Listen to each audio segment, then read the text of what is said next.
Hi everyone, welcome to Homerino Collectibles, and today we're going to be taking a look at the Marvel Legends Sinister 6 Toy Biz Venom figure. Now before we do that, let's take a look at the box and the size comparisons. And here is the collector's packaging for the Spider-Man vs. the Sinister 6 box set. Now if you're watching the review because you like this particular figure, then obviously that's perfectly fine. You can find the individual figures for around about £10 to £30. The £20 mark is roughly where most of them are sold at, and then a little bit more if you can, for example, find a Green Goblin with his pumpkin bombs and so on, but they are out there, they are available, and if you want them in this kind of packaging, if you want all the Sinister Six and you want to display them like this, because the box is an extremely nice display, it really is. I would really love to have this on a shelf. I want to get the individual figures cheaply. I obviously don't care if they come with all the accessories or not because I have them in this set. But yeah, I really would like extra figures. But this set I got it for £50 from a Comic Con. Awesome deal. Most of them go for about £300 or £400 on eBay, so I got an awesome deal there. But I would suggest to get the set because it just looks incredible, and for me at least it's like the holy grail of Marvel Legends to me, at least Spider-Man wise anyway. But yeah, a quick look at the box. Basically, as you can see, it really is worth it. Such awesome figures in an awesome display. You have all the names down the bottom. You got the comic book in the back, the artwork book. I would, however, really like it if Craven's base was down there where there's a gap, and then as you can see up here you've got Goblin's base, which is hidden underneath the glider. That really should be behind Goblin, because then he's got a couple of pumpkin bombs that are behind that, which are a really nice set of accessories, and he's also got his satchel as well, his bag. But you can't see them, so if you at the time were to go and buy this in a shop for a good price, you know, or now, whatever, you know, if you see it, you're not actually seeing all the accessories for Goblin, so you might not like it as much, so you might not buy it, you know, whereas if they show them off in the package, you know, they've got enough space to, so they really should have done that. And then also Doc Ock, you can only see two of his arms. The other two of his arms are curled up on the other side of the base, but if you're just looking at the package, you know, you just can't see them, so how do you know that they're actually in there? And then on the back of the box, over on the left hand side, you see all the pages of artwork that are included in that poster book. And then on the right hand side you see all the bios for each individual character, and then on the bottom you got Spider-Man's bio, and then in the middle we have a little description of the set. Also included in the box is the Sinister 6 poster book. Now it does actually show you all of the images that are in the book on the back of the box, and on the back of this booklet it shows you Marvel Legends Series 6. I really want that Deadpool so badly, but you can see Juggernaut, Cable, Wolverine, Punisher, Phoenix, and if we come to the start, you can see the movie Spider-Man from the first film, which is pretty cool. 67 points of articulation, that's a hell of a lot. And then over here we get the artwork, so I'll just flick through these real quick because you don't want to sit here all day looking at this, because if you get it for yourself, then you can sit there and stare at it all you like. Really like some of these Venom ones and the Black Cat ones. It's nice. Big one, which is the same artwork as what's on the front.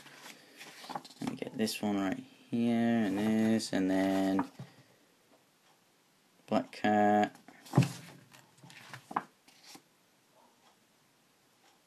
But yeah, I must say the Venom and the Black Cat are the best ones out of this. And then at the back it also shows off the Marvel Legends Fantastic Four box set. And now here's all of the Sinister 6 action figures put together, so you can see clearly just how great they look together, but also you can see the size comparisons. It's a really nice level of heights between all of them. It's not like they've gone for reuses of molds, so you get some that are the same height. Every single one of these guys is a different height. So yeah, they look really awesome together. You can get some great dynamic poses from them. And even like this, just pretty much all stood up straight, they look absolutely fantastic together. So the figures look awesome together, but I really do think that this is one of the best figures in the set, if not the best one, other than the Spider-Man figure. He's just absolutely incredible. And first up, let's take a look at the base. And it is definitely the best base out of all of them. Now I can say, although it has the best sculpt, mine does have the most paint defects, in the way that, as you can see, the light tan colour that's used on the teeth overruns a fair amount, and then we've got the dark brown that's used to make the teeth look very dirty, overruns loads over here, and then we've got a red dot here and a bit of red up here. But for the most part, this thing looks absolutely epic. The tongue is a bit more pliable towards the end. Really awesome sculpt. You know, it's very 3D like, very awesome, a lot like the Doc Ock base. You know, this bit sort of rounds here to signify the face. Awesome blue paint, like a kind of blue wash going on the eyes. Just really do like that. This thing as a whole looks so awesome, and it's awesome that if you don't like the Venom with the tongue, you prefer it without the tongue on your figure, then you've got the best of both worlds, because then you have it on the base, so you've got the two different variants of his face in one. But definitely I do think that this is one of the better bases, and I do think that at least my figure definitely needs this thing. I'll put that to one side, because as you can see, you can get him in some pretty awesome stances, but on mine, the feet and the knees, they are quite weak. And he's a tall figure, he's a heavy figure, so, you know, slight knocks, and, you know, he's really unstable. You know, just pose him slightly differently and he's really going to topple over very easily.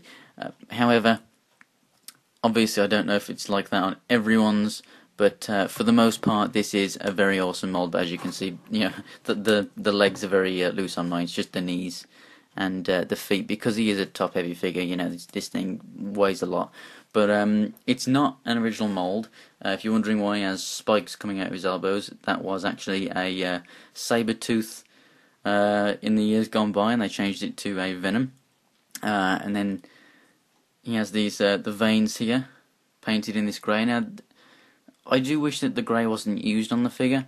I like that they've highlighted the claws. I just kind of, I don't know, they do it on some figures that you don't want them to, and then they miss it out on figures that you do want them to. So at least they've done it, but I just don't want it to be done on this figure. I'd prefer those to stay black.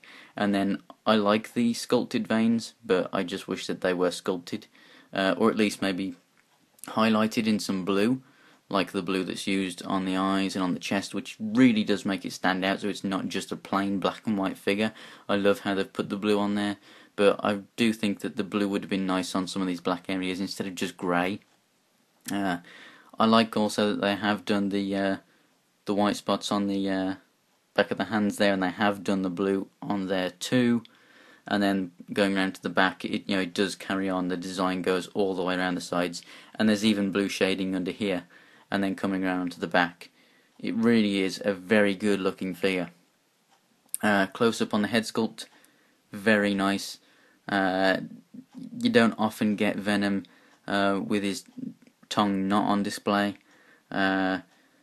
I would say the best figure ever for Venom is the Marvel Select version that comes with a load of different interchangeable heads, so you can have one tongue out, tongue in, one with multiple heads. You know, you can really get whatever style you like the best. But definitely, if you just want one with the tongue in, this is a very good mold to go for. And obviously, if you do want to get this figure on its own sold separately, and you don't want it as part of the box set, then obviously it's one of the easier ones to go for, because it doesn't come with many accessories. But I would suggest, obviously, with how hard he is to stand, at least my figure, make sure you try and pick one up with the base, or at least a base that will fit the pegs. So let's get onto some articulation here. Head, left, right, it kind of swivels as it turns, unless you have it up here, and then it turns straight. And then obviously you've got looking up and down, which is very good.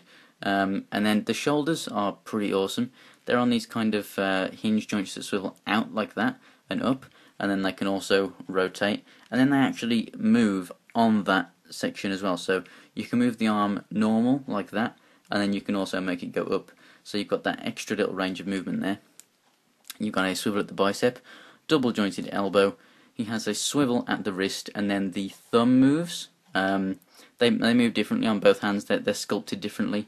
But on this side you get the thumb that goes up and down there on a ball joint, and then one finger here, and then these three all move together here. And then over on this hand we have my thumb is loose and it may pop off, but it goes up and down and it's sculpted going forwards. And then again we've got individual index finger up here, and then these three, but they are sculpted slightly differently. And then we have a waist movement, ab crunch. It goes, that's the furthest ab crunch I've ever seen. That's the best ab crunch I've ever seen, but it doesn't go back as far. That's pretty much normal for Marvel Legends, but that is just awesome.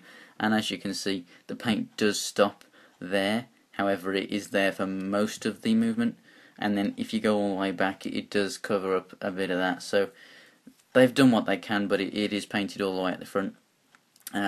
So they've done what they can, really. You know, they can't just take the paint all the way up in there. And then the legs here, forward and back, and then full splits, really awesome. Swivel at the thigh, double jointed knees, which on mine, this bottom bit here, just that range of movement is very wobbly and loose. And then we have a rotation at the calf, up and down at the foot, which on mine is a little looser than I'd like to keep a figure of this weight standing, but he also has toe articulation, and it also has an ankle pivot which moves just that much.